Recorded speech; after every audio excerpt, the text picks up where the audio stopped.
Hi, everybody. Welcome to this YA retelling panel. I'm so excited to be chatting with some of my favorite authors and also some of my favorite retellings. 2024 has been the year that I've kind of sunk my teeth fully into retellings. I've just been reading every one I can possibly get my hands on. So I'm so excited to be chatting about this. If you don't know who I am, my name is Lily.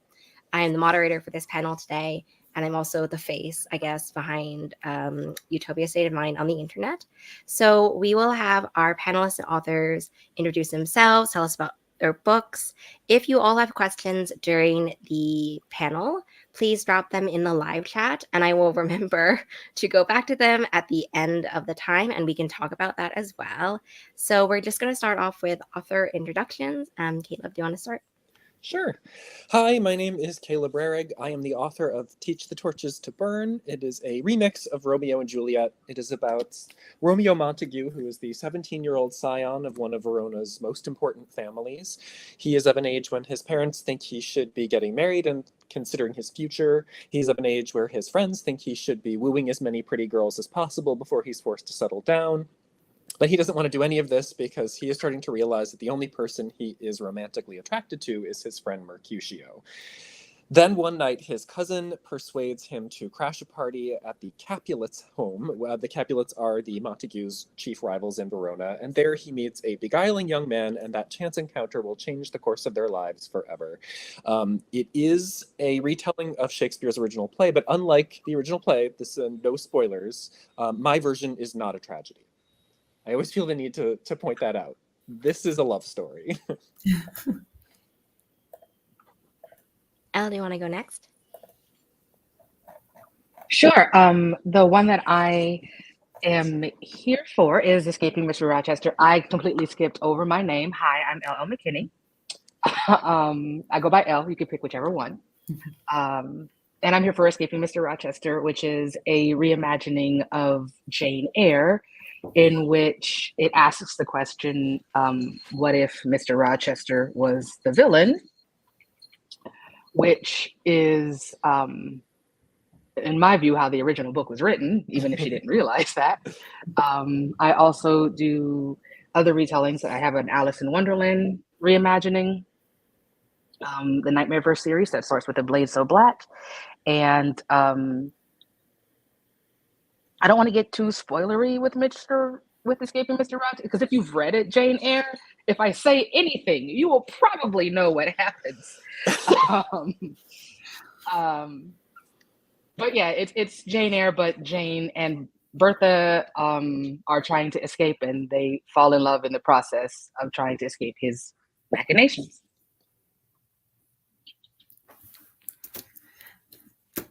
So my name is Kayla Ancrum. I go by Kay Ancrum. I am the author of The Wicker King, and most notably and most recently, Icarus.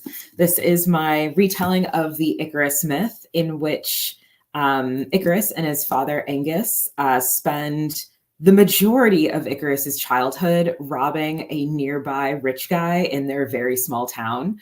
Angus, Icarus's father, is a art restorer. And what they do is they break into this guy's house, steal some of his art, replicate it in their house, and then put it back in that guy's house. And it's all about how Icarus's father has these like incredibly nuanced feelings of like grief and rage towards the rich guy who was like a college friend of his who betrayed him, and how Icarus is experiencing the most abusive childhood ever because of these circumstances.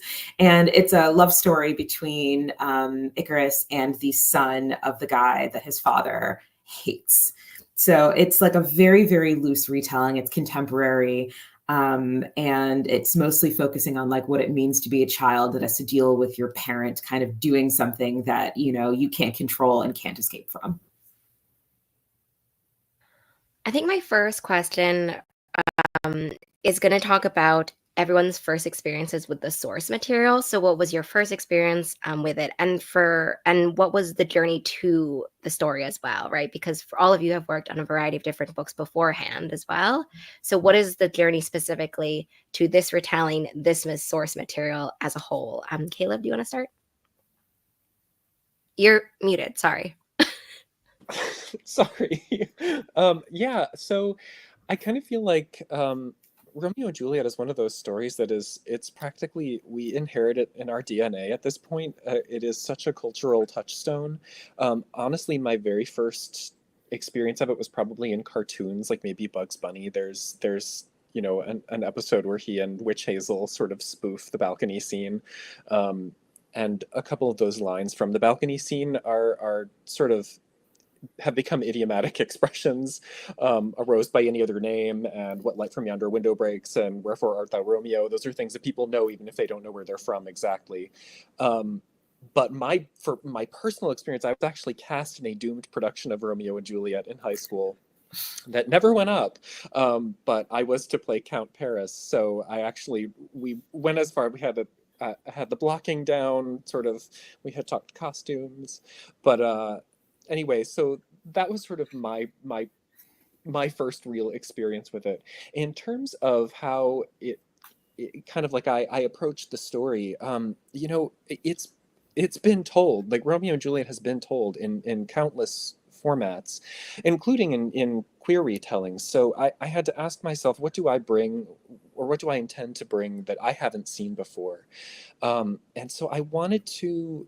It is set in the 14th century, like the original, and it was it was very interesting to me to explore queer themes during the medieval era, um, because there really aren't a lot of extant texts now to sort of represent what that kind of life was like.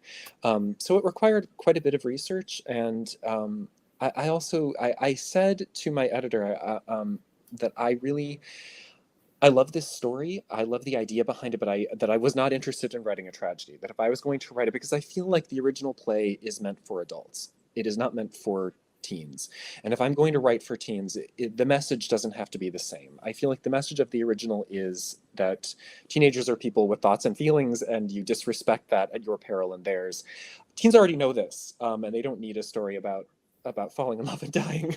So, or at least that is the kind of story that I wanted to tell, I should say. So those were kind of my thoughts on how I was going to craft this story together. Is how do I put these teenagers into an environment that is both believable to me, but is supportive of them. Al, do you want to go next? Sure.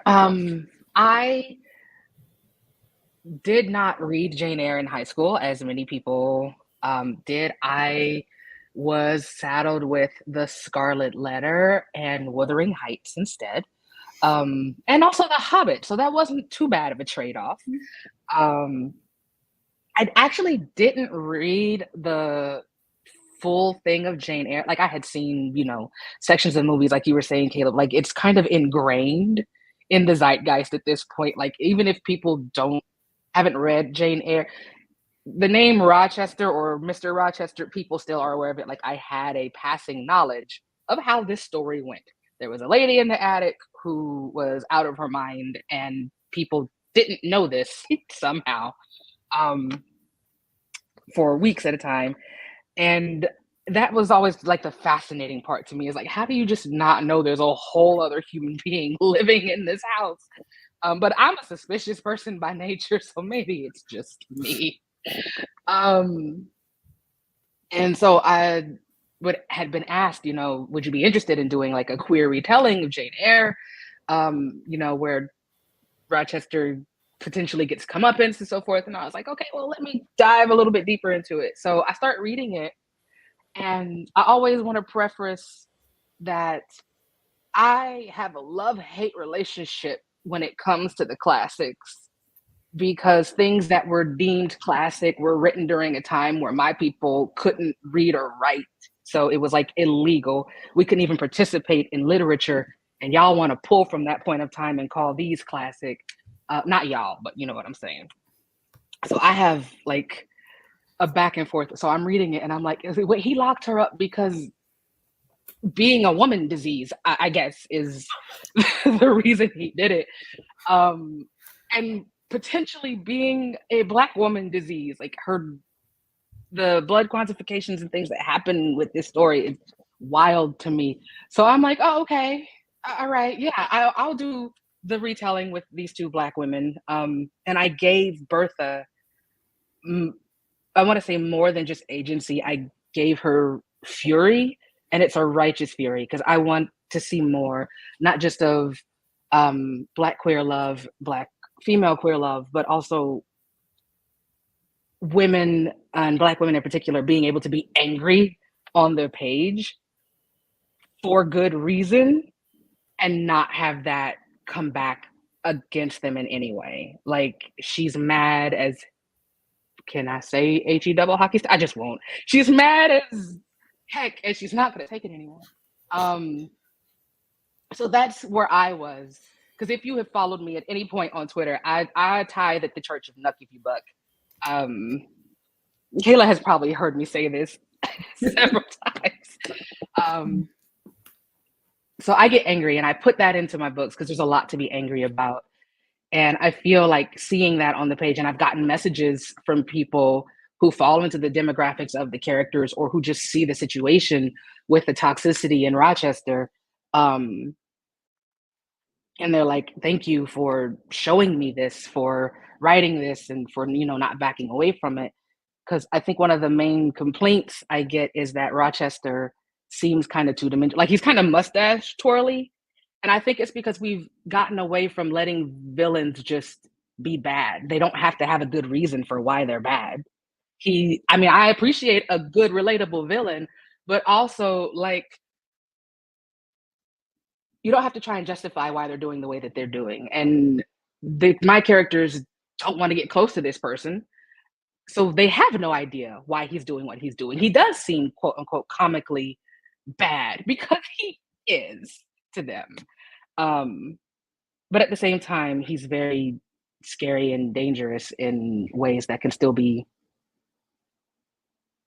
seen today, even though the story takes place in a fake England of the time. Because I wanted to get into history, and to get into history, I would have to address a lot of things that were going on at that point. So I picked the story up and moved it over, because a lot of historical fiction is honestly fantasy, because it doesn't tackle what the world was actually like at the time, particularly around preferences and skin color and things like that. So I'm done rambling. All right. So I actually was exposed to Icarus and just like the beauty of mythology when I was in elementary school.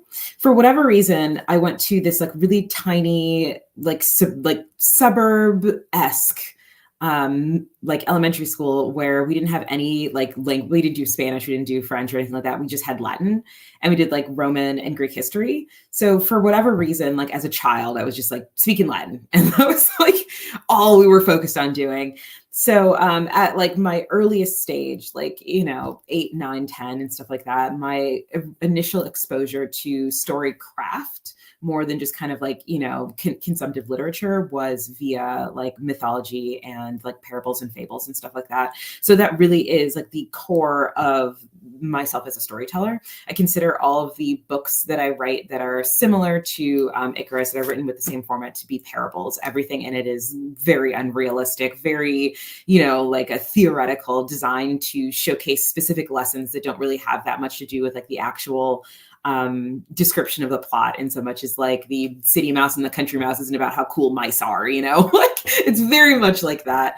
So when I was writing Icarus and thinking about Icarus, I was really thinking about it as something that was kind of like an instructive text about the core of the Icarus myth, which is, the desperation to escape, the desire to chase the sun, that being something that is not necessarily a good thing under those circumstances, and like the incredible grief that it is to look back behind you at the waves and understand that you are incredibly late for being able to rescue somebody who was chasing something that created their own demise. And I thought that it was very important for me, as somebody who is creating work for teenagers, to write it about a teenager who is like the Daedalus of that story, as opposed to it being something like, oh, if you chase your dreams, then like bad stuff will happen, and kind of have it be more of a like you are in a situation where sometimes your parents will be doing stuff and you just can't join them on this like self-destructive spiral, because I feel like that is something that is an incredibly necessary story to share. So like a lot of people read Icarus and they're like, oh, I want it to be more fun and I want it to be more about how stealing is cool. And I'm like, no, it's about how stealing is bad and sad and how this kid hates it.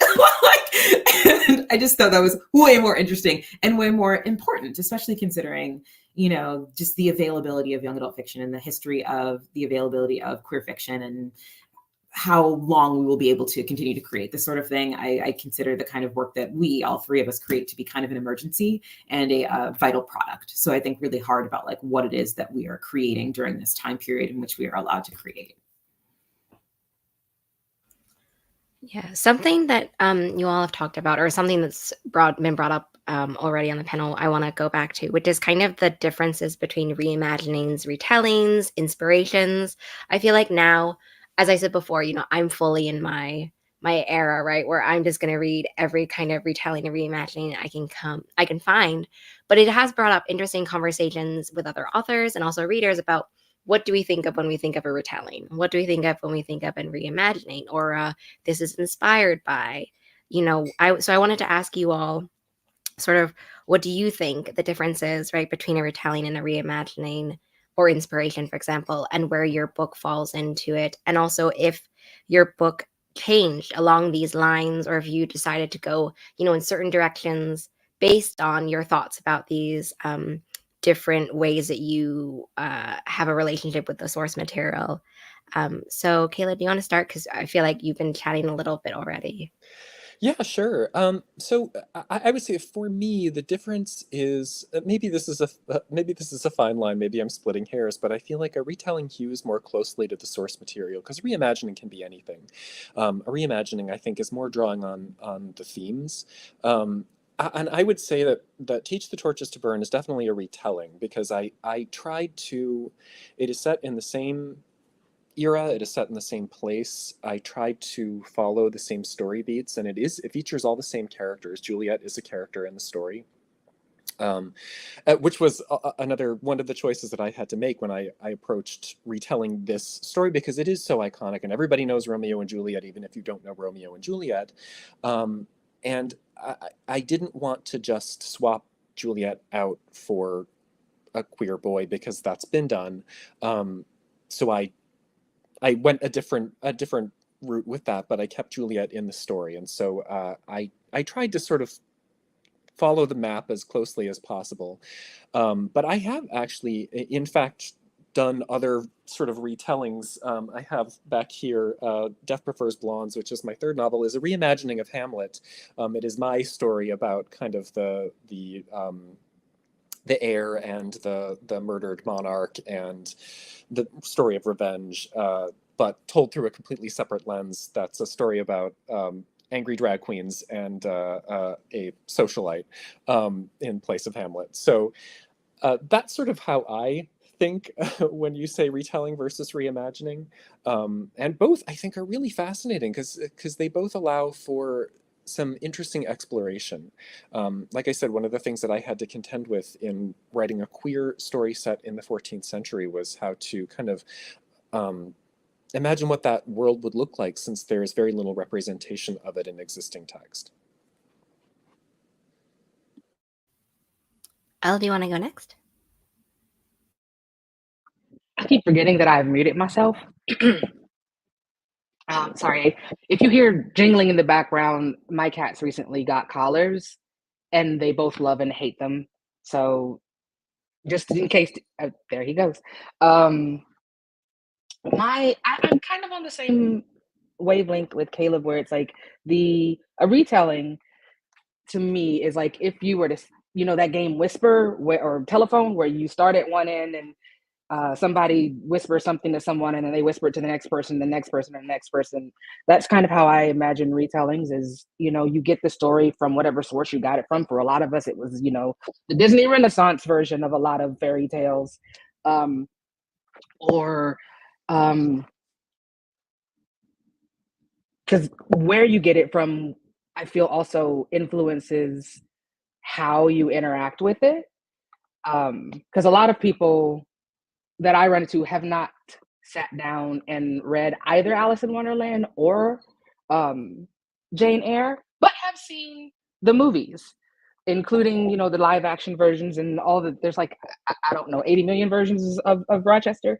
So I feel like the difference between a reimagining and retelling is sort of the difference between like source material and an adaptation. I would call a reimagining an adaptation of the book because it can literally go in any direction. Um, for Escaping Mr. Rochester, I kept the setting, I kept the time period, I kept most of the characters and their positions in the story and how they. I changed how they interacted with one another, and some of the, you know, main plot beats when it comes to the point of the story, because this was not to, it was to be a romance, but it was not to be with Mr. Rochester. So it automatically lended itself more towards being a reimagining because I had taken out that very specific plot point. But it's still sort of, I don't know where I would put the line of where a retelling becomes a reimagining, I guess. That's kind of where I was thinking with that question. Where it stops being a retelling and starts being a reimagining. But I feel like that's how I view it is, yes, it's the retelling is closer to the source material and closer to the story that you know, and you can pick up on, you know, if somebody who had not read the original was hearing you tell your story, they would still be able to go, ah, that's that. Whereas with some of my work, they're like, wait, why is he named the Mad Hatter? He's in a bar. I was like, yeah, he is.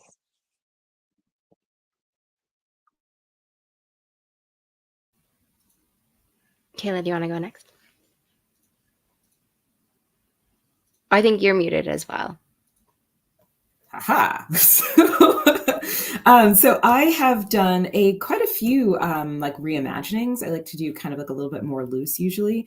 Icarus is like the most reimagining versus retelling that I've done. It's like very, very loose, very conceptual. I mean, the story of Icarus is like, depending on the translation you get, either like 3 paragraphs or like maybe a page and a half if you're lucky.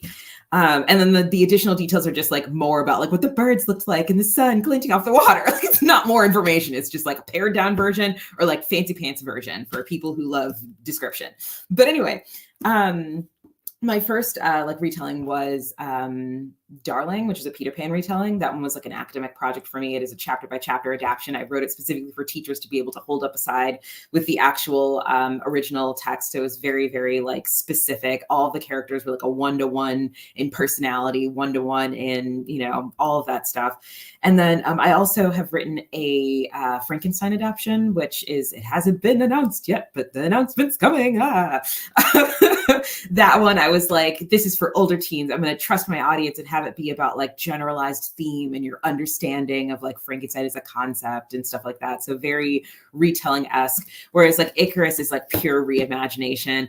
There's this review for it that is my favorite review for the book, and it's a 1-star review because all of my favorite reviews are 1-star reviews. And it's just somebody who says like, this book isn't about like Greek mythology. It's just about some guy named Icarus. And I'm like, yes, that's exactly what's going on here. His name is Icarus and he has nothing to do with the like being Icarus, because the entire story is about him inheriting something that he doesn't want to inherit. And that is the name Icarus and being forced to rob people. Like the whole book is about how he is just a guy named Icarus. And I really, really wanted that for this book, because I think that it has like such a impactful, I guess, interpretation of the myth and like what it means to be somebody who is inheriting, you know, all this trauma and all this grief and stuff like that in like a maladaptive way.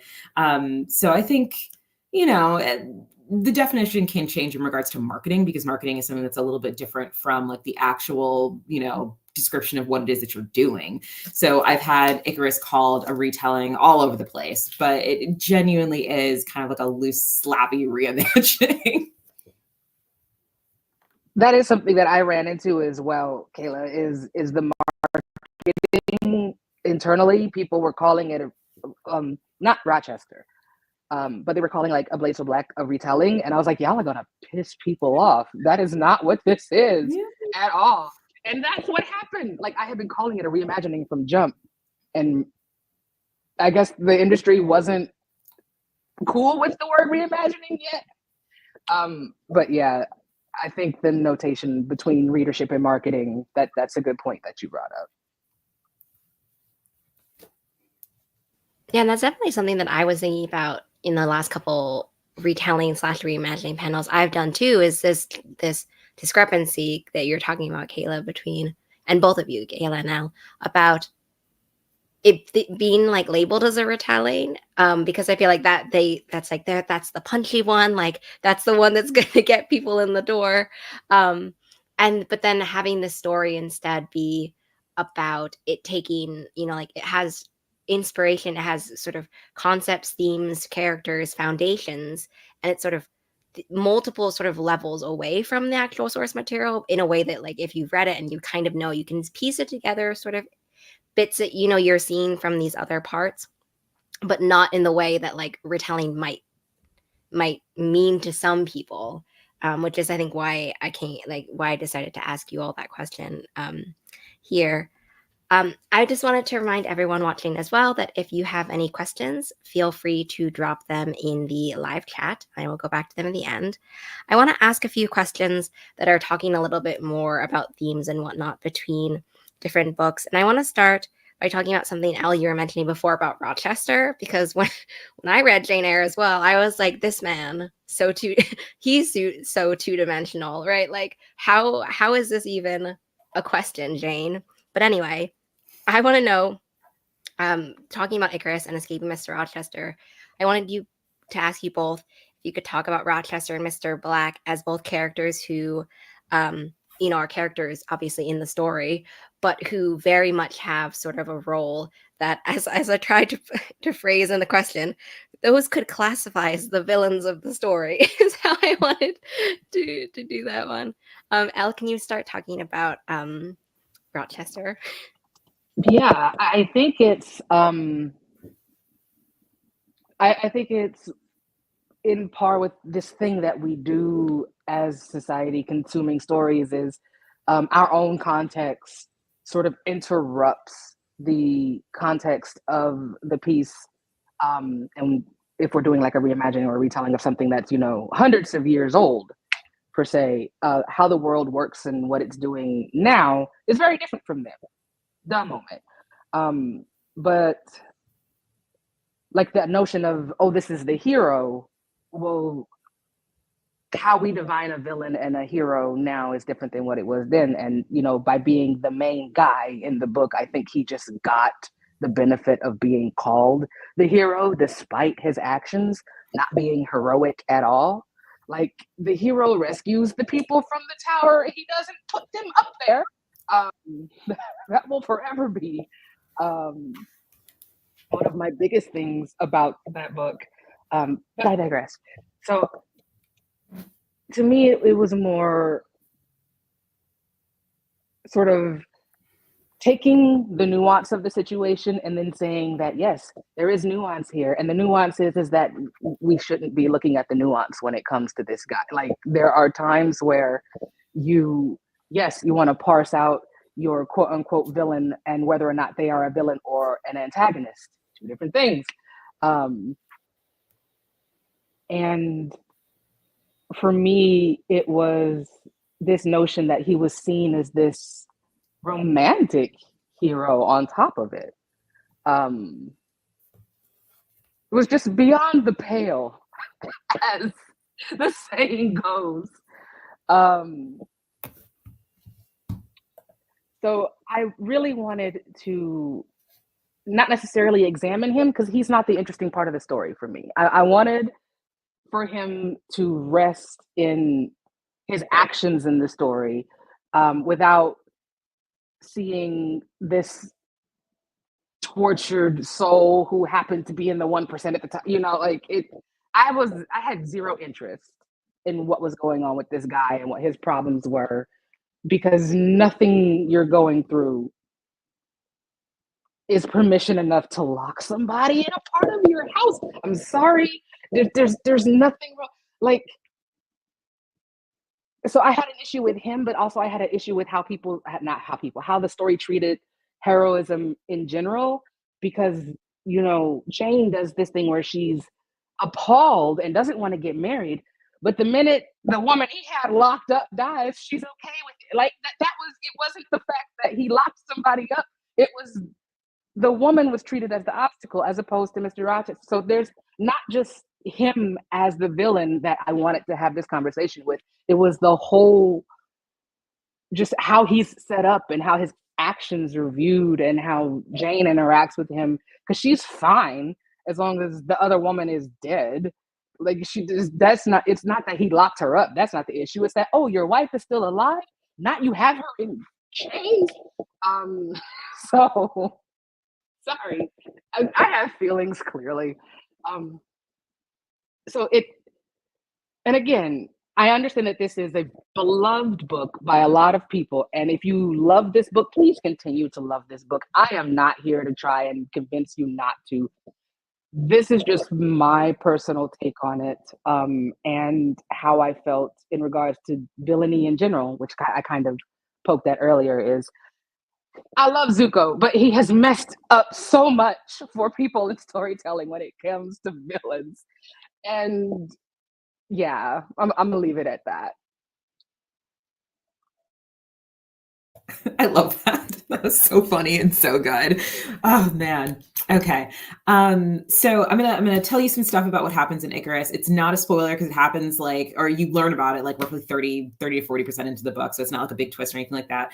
But the reason that they are robbing this guy is because when Angus and Mr. Black, Angus, Icarus's father, and Mr. Black, the guy who owns the fancy rich person house, when they were younger and they were like kind of best friends, they had a very talented Mr. Ripley-esque relationship where Angus was like a scholarship kid who was just very, very talented at art. And Mr. Black was like just a rich guy who was doing art school because he was like, I need to be able to like sell paintings to make money, basically. It was like an investment sort of thing. So their friendship was very like, oh, I'm going to take this kid who's very poor on my fancy rich person vacations. And Angus is like, wow, very classic in that regard.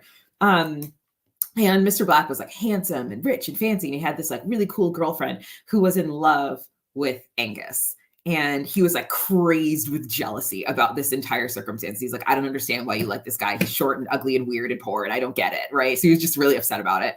And Angus had no idea about any of this. He was just kind of like living his life and excited to hang out with his friends or whatever. And he gets married to Icarus's mom, who gets sick. And while she's dying, he goes to his rich guy best friend and is like, hey, I have never asked you for money before, but my wife is dying. Please help us. And he's like, I don't know. Giving money to people isn't great. What if I just commission you something? And if I commission you something that's like really big, it'll be worth the thousands and thousands of dollars that I'm going to give you. So he puts Angus in this situation where he is literally painting for his wife's life to get this commission money so that he could pay her like bills. And before he's finished with this ginormous 6x9 foot painting, his wife dies. So Angus is like, wow, I'm going to spend the rest of my life pursuing you and making sure that you pay for what you did to me and my tiny son and whatever. So like, that's the circumstance of what's going on with that. Mr. Black, separate from all of this, is a crazily abusive guy. Like, he is very, very child abuse core towards his son and like horrible husband to his wife who's in love with Angus. And just the experience of this guy as like a villain is very, I guess to like some readers, kind of like histrionic. He's incredibly violent. He does some stuff to Helios, his son, that is just like incredibly terrible. None of which are things that I don't know somebody who had a parent that did to them. So like everything that he does, I've known people whose parents did that to them. And like him as like this kind of character that exists as both a concept, as somebody who Icarus is experiencing as his own dad's personal demon, and somebody who just kind of like lords over this house that he keeps having to go into, is very interesting as a perspective of a villain, because you're like, this guy is so just kind of like above the story, and like he's just existing kind of like a very evil god within these circumstances. And while he's not doing anything directly to Icarus, is experiencing like kind of like I don't know, fields of separation versions of abuse from this guy. And I think he's experiencing his own kind of child abuse from Angus, from his dad, via neglect, via like all of this stuff and like that. But like Mr. Black really truly is the villain of this story. And without him and his maladaptive reaction to his wife having a crush on his best friend, and his maladaptive reaction to dealing with having a son in his house and whatever, like none of this stuff would be happening at all. And everybody probably could have had an extraordinarily functional and reasonable crime-free lifestyle. But, you know, but I think in essence, having kind of like two villains within the story, Angus being a terrible father and Mr. Black being like the you know, evil god of this circumstance, makes for a significantly more interesting text than just having like Mr. Black by himself creating all of these problems, having it be something that's a little bit more complex, that like parenthood without self-reflection is the villain of Icarus. Doing what you want without thinking about your child's emotional development is like the villain of Icarus, you know? But yes. Yeah, and that's also what I was thinking about when I was thinking about this question as well, and you know, reflecting on it, reading reviews and stuff for Icarus as well, is that it's not just Mr. Black as a character and also as a parent to, you know, Mr. Black's kids, but also there's so many different images of parenting and these parenting relationships that you find throughout the book, and the way that they all are like very much imperfect people in the way that everyone is, you know, an imperfect person, but also the ways in which they're really going through these relationships where they are, you know, hurting and they're doing hurt onto others and the people that they love. And like it's so messy, but also so true to like their actual pain that they're all kind of experiencing, I guess. If Yeah. that makes any sense. Yeah. There's this like devastating line in the story where Helios and Icarus are kind of like talking and stuff like that. And it's Icarus's first time walking around the house, not stealing something because he's like actually a visitor. And Helios, who's been with his mom for majority of his life, like she got him in the divorce basically, who is just kind of like only been in his dad's house for like a year, is looking at the way Icarus is walking around the house. And he just says, "You grew up here, didn't you?" And it's just like the horror of that this is this other person's home, but he grew up in the fallout of this other complete stranger's parents' marriage, you know? But yeah, very sad moment.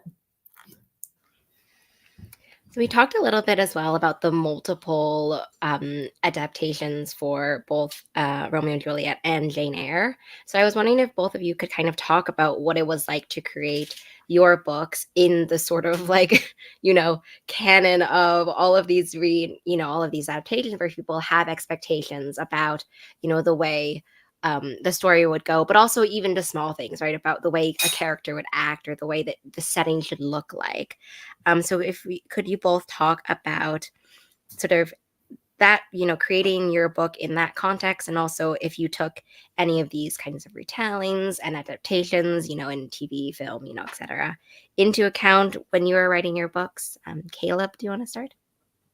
Yeah, sure. Like I said, the very first question that I asked myself was, what am I going to do that I haven't seen before?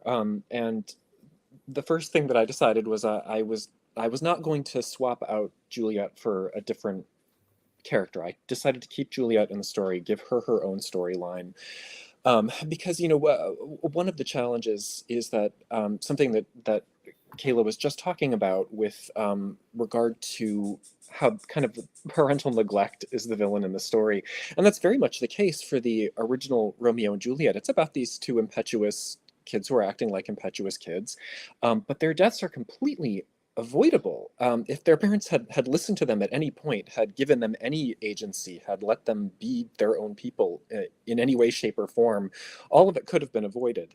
And so I needed to touch on those themes as well, and I needed to, in order to be faithful to the story, but I still wanted it to be slightly different. So what ended up happening was, when I was rereading the play to familiarize myself before I started work on it, I discovered something that I had never actually noticed before. When Romeo and Benvolio intercept the guest list for the Capulets party, um, one of the entries is Mercutio and his brother Valentine, but Valentine never appears in the play after that. We never meet him. He is never even referenced, not even after Mercutio's death. Spoiler alert, sorry, the play is 600 years old or something at this point, but in case you didn't know. But he never comes up, and I thought, well, who is this? Who is this person, and what is his relationship to the rest of this very tight-knit friend group? And so I started to explore the possibility that this is Romeo's kind of love match, and what that would look like, and how I could weave their story into sort of the existing framework, a very recognizably existing framework of Romeo and Juliet, and what that means for the character of Juliet, who I still wanted to give her her own agency and have her own sort of separate storyline. And then the other challenge was, I didn't want to make it a tragedy. And there were a lot of needles that I had to thread here in terms of having a realistic storyline, because I haven't written a lot of historical fiction, and I certainly haven't written much that is set in sort of this like late medieval, early Renaissance time period. I've been to Verona. I have actually been lucky enough to go to Verona, so that informed a lot of the aesthetics. But in terms of, I had to Google, as what plants are native to this region, what sort of, what trade routes would have existed at this time, like what kind of things would they have realistically been able to eat in this time period? What sort of meals would be served at these parties? But yeah, I think that in terms of the themes, in terms of shaping that story, a lot of it sort of came down to how did they conceive of gender and sexuality at this time? How much would somebody in Romeo's position be aware of any of this? And to what degree do I want to sort of make homophobia, give that a presence in the story? Because certainly people were aware. I mean, there is evidence of same-sex partnerships during this time period. There is casual mention of it in texts from the time period. So it was not something that they were hyper concerned with, but it also wouldn't have been something that would have been appropriate for somebody of Romeo's station. Very wealthy family, leaders of the community, Catholics. This is all just not something that would have, not an avenue, not a life that would have been available to him. And I had to sort of address that in a way that made it realistic. But most of Romeo's journey then becomes internal, and with the external challenges being sort of the pressures of society at that time.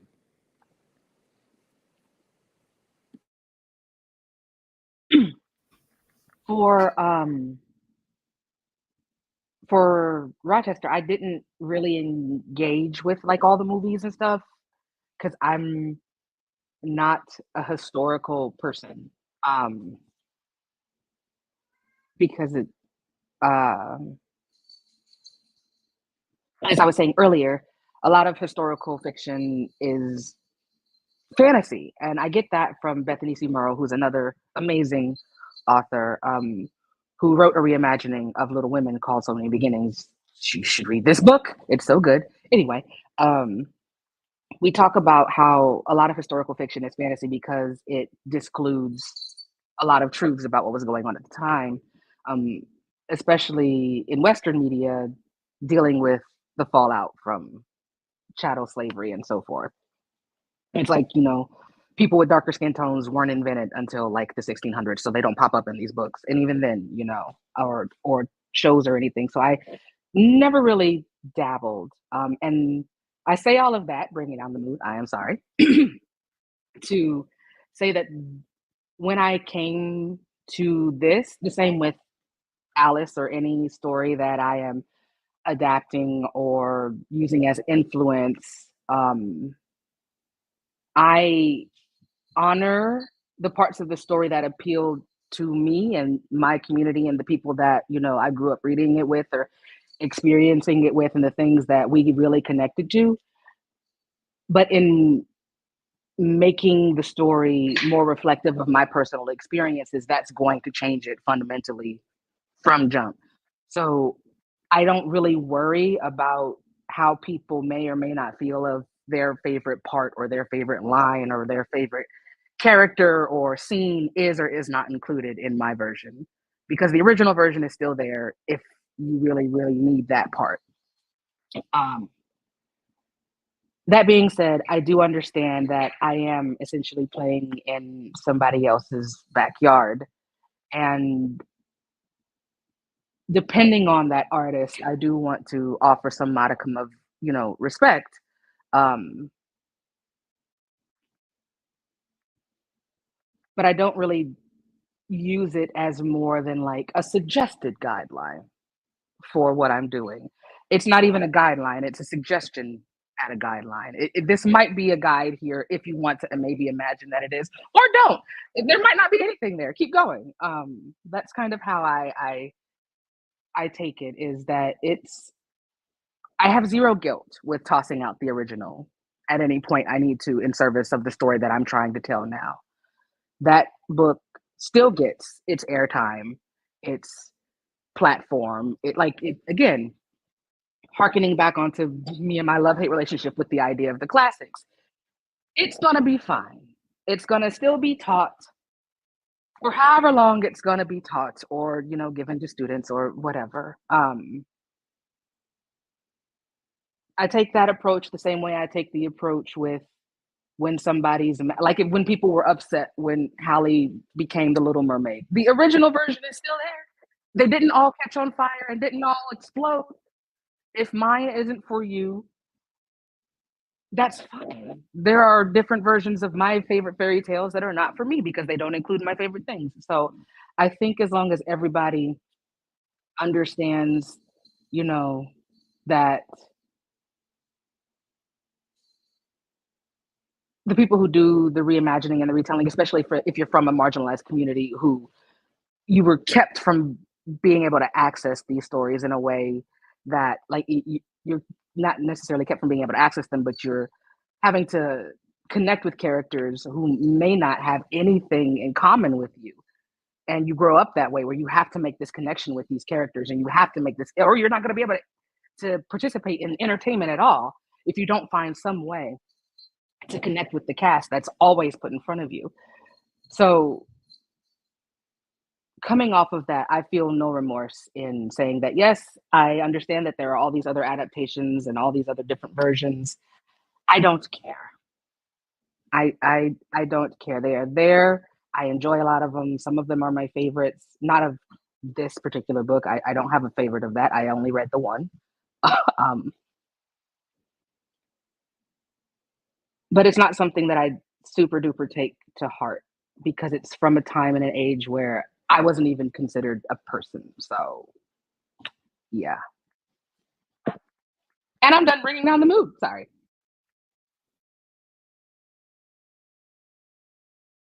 Oh, sorry, I was having a hard time unmuting myself.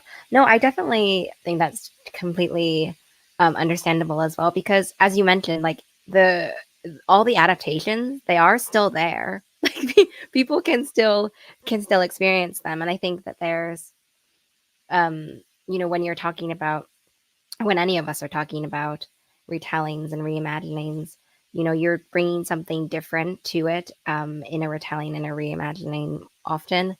And the reality is that not everyone is going to like that. Not everyone is going to, see the importance of that as well. And they have the originals and they have their 5 million, other adaptations as well that gives them what they want. But there are real people, and there's a real need for these retellings. And it doesn't always have to be for everybody, I guess. The next question that I have is something that we talked a little bit about before with Icarus, but I want to ask about the father and son relationship, which I think is also one of the crucial pieces, that you'll hear in the origin story as well, right? It's that relationship between them in the origin. So I wanted to know if you could talk to us about creating this side character and also how you specifically explore their relationship within Icarus. Angus is my favorite character, which is very chaotic because he's not in like tons and tons of it. But Angus he's wonderful. He's complex and horrible and beautiful all at once. He is incredibly talented and very ornery. Icarus describes Angus as, or being Angus's son, as having like a professor for a father, and the professor doesn't even really like you that much. Like he's not really trying to connect or like mentor you or anything like that. He's just like giving you what you need to thrive, and that's it. And if you go up to his desk, he'll just look at you and you're like, oh no, that was a mistake. Angus he gives Icarus everything that he needs to survive in like a very basic way. They have like a situation where like their house is full of art. Icarus is like slowly being trained up on how to do the kind of like restoration work that his father does. He knows that when he's like done with high school, that he has an opportunity to get really good jobs. His dad pays him portions of the money that he gets from museums for doing restorations. He's taking him to like all these places all over the world and like exposing him to people and like putting him in front of people and being like, this is my son Icarus. He's reliable. And like really putting all of this like effort into making sure that people respect him as an artist and respect him as an artisan, which is really cool and important. But he doesn't like love him and provide him with like any of this, you know, kind of like emotional support. And Icarus goes through his life like, you know, he's very fun and like easy to talk to and people really like him. But there's this point where like he realizes that like he never really learned how to hug anybody. So he has to like learn that from his friends because he doesn't have that kind of relationship with his father. And throughout the journey of the book, like Icarus has totally accepted that Angus is just like this. And he's just like, oh, whatever. But Angus, being the person who's experiencing the like Icarus part of it, which is partially about the stealing, but partially about being Icarus's father, realizes what he has done and how he hasn't contributed to Icarus's life in like really important ways. And you see him trying to figure out how to, even though it's too late. So I think maybe like 75% of the way through the book, he starts like cooking for Icarus. Like Icarus will wake up and like breakfast will be there on the table or like dinner will be waiting for him or something like that. And he looks at you, he's like, what the fuck? Like he's just like, so, you know, like, why is this happening now? And there's this like sorrow in it because like you understand what Angus is trying to do and like what he's like sad and worried about, but like, you know, it's just entirely too late because you spent all of this time with Icarus and he's just like, I get that you want to like connect with me in this way, but like, we just can't. Like you're already falling from the sky in this regard. Like fingers crossed, things don't go that poorly for you when I hit the water, but you're not going to hit the water with me. And they have this fight at the end of the book where Icarus screams at him, like, understanding you has been the hardest thing I've ever had to do, which is something that like he did it. He had to do it. He's not doing it. He did it. He understands it. And he's already accepted that this circumstance is not what he wants. But at the same time, you know, as somebody who writes for kids, I also kind of write for parents and librarians and teachers and the kind of people who will be interacting with children, giving my work to children, experiencing the media that they are going to be sharing with children, and having these lessons and like, you know, for adults in my books is also very important to me. And being able to say like, you can do certain things that you think are like helping your kid grow and thrive, but if you are not being there for them and making them understand that they're loved and like providing emotional support, you could wind up in a relationship structure that's very similar to this. And this father who understands that he is a father is experiencing this as like a lack and experiencing like a further level of grief because Angus is spending like their entire apartment is full of art of his dead wife. And his like grief for this woman is just so overwhelming and so like present within this story that he doesn't realize that he's creating something else to grieve for and that he has abandoned the only family that he has to pursue like revenge against the family that he lost. And like him experiencing that, like Angus is the Icarus of Icarus. So him having that experience, then later the, you know, redacted happens and it's also very sad. Like, you know, it's very much about him having this experience while Icarus, just a guy called Icarus, is watching this guy just like fall from the sky. Like, wow, that sucks that you did all that stuff. You know, it's a very kind of moving and emotional relationship, but it very much is focused on the fall of Angus and Icarus bearing witness to a circumstance that he could create generational trauma from, but that he is actively not creating generational trauma from because of witnessing the fall of Icarus. I'm glad that you brought that up, and I'm also glad that you brought up when like he's learning like the hugs and like, you know, and just like the active giving that, and then the friendship group, which is also like one of my favorite elements of Icarus. So I'm glad that you brought that up. Something that we talked about as well a little bit before were kind of the ways that these sort of classic texts have erased history and have erased people's existence, the existence of people and like the struggles that they've gone through as well. And so I wanted to know what would be for all of you, what would be on your list of required reading for a literature class in high school now? Because um, I also didn't read like Wuthering Heights in high school either. So sorry, not Wuthering Heights, Jane Eyre or Wuthering Heights actually in high school. So I'm interested always to like ask this, especially when we're talking about retellings and source materials and these things that were written like 5 billion years ago, um, and have already become, known enough that I'm kind of like, but we could read other things too that are, not so old. So I would like to know from all of you, yeah, as I said, what would be on your list of required reading? Caleb, do you want to start? Yeah, sure.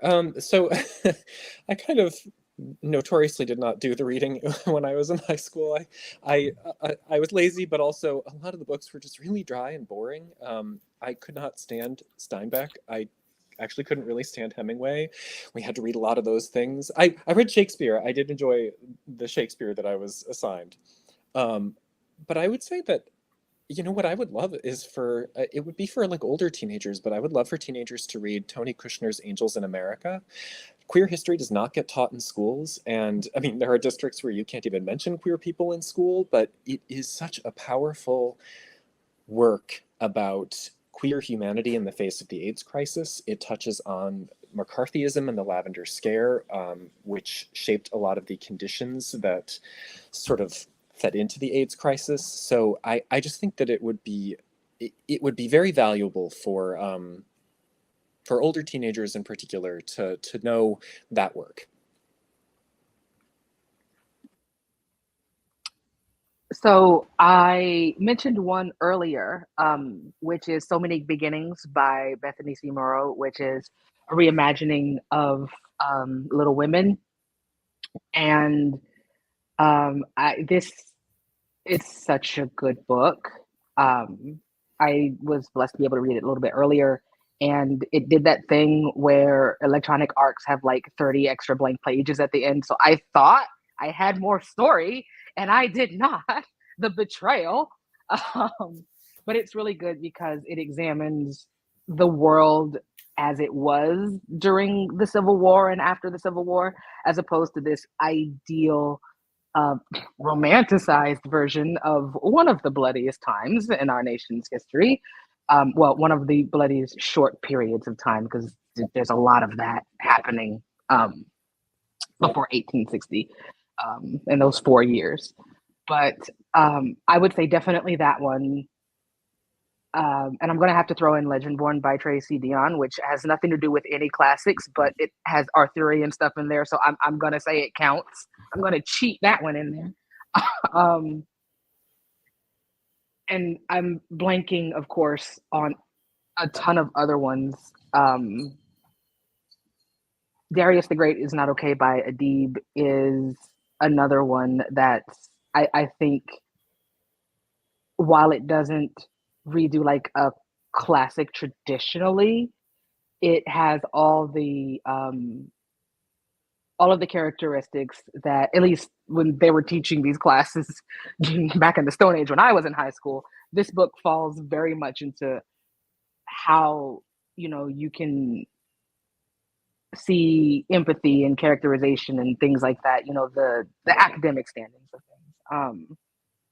And I've already said three. My rule of thumb is, if you go look for a classic, find a retelling by somebody from a marginalized background, multiple marginalized backgrounds, because we do exist. Um, but those are my three recommendations from classic. This is what I would think people should be reading and teaching in school. This is just what I think people should be reading and teaching in school. It doesn't have to do anything with classics. Mine is Peter Schaefer's Equus. It is, most of you, if you've heard about it, it is the play that Daniel Radcliffe was naked in. It's like, oh, it's about horses. And it is a book from the late 70s about a very, very, very deeply mentally ill child and his psychologist who is dealing with him because he blinded a bunch of horses. And the more that he kind of like talks to this kid and like learns about him and like learns about his history and his religious fascination with horses and like all of that stuff, the psychologist begins to like kind of like do this really beautiful analysis about, you know, what it means to be this kid and like things about society. And there's just like so many wonderful, beautiful quotes, one of which I've selected because not very many people who are young read this book, and they must because it's very important in regards to talking about dealing with this kid and like, you know, understanding him and what they expect from him, which is to make this kid kind of more normal or to at least explain to everybody why he's so bonkers. He says, he'll be delivered from madness. What then? He'll feel himself acceptable. What then? Do you think feelings like his can simply be reattached like plasters, stuck onto other objects we select? Look at him. My desire might be to make this boy an ardent husband, a caring citizen, a worshiper of an abstract and unifying God.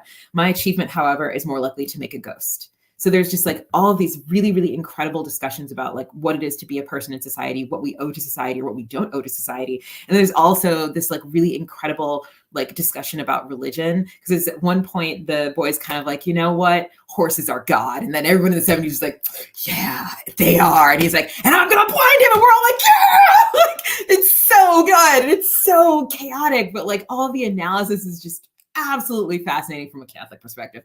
And like just very, very interesting. And I think that, you know, when you're young and when you're a teenager and you're like, I'm my own person and who do I have to be and what do I owe to society? I'm just going to be an individual. And what does that mean? And all these people are trying to make me uncool. And I hate that. I feel like having a book that's so old and so dense echoes so many of these thoughts, but then kind of like turn back on them and be like, this is what it is to be. It is your birthright to choose how you are going to live. And what you choose will define both you as an individual, but you as a denizen of the society of all. And I think that that's like very beautiful and very important. I also had the same experience when I finished So Many Beginnings, where I also read it as an e-arc and also was like so shocked about the I end. was hurt. I sent her so many angry like she's not in control of that aspect of the book process at all. But someone was going to hear my grievances about this. Yeah, it's funny when that happens too, because it's like it takes you completely by surprise when when it's like 90%, 95%, and you're like, what is going on? Where is the rest of this book? I was thinking about this question while you all were answering and had such really great answers, and I was thinking, wow, I didn't even think of what I would answer if I had to answer this question. But one that did come to mind for me, at least, was The Weight of Feathers by Anna Marie McLemore. I really love that one, and I think it would also go really well with the retelling and like the reimagining component of our panel today. But I just wanted to thank everyone for watching, and I would, of course, want to thank the amazing authors for coming and chatting about their books. I have left all of the book links in the description box below, and they're all out, of course, so you can all get them immediately. And I hope you all do, because they're truly fabulous. And yes, I would love to just reiterate my thanks to everyone as well for joining. And I hope everyone has a really great rest of your day. Bye, everybody.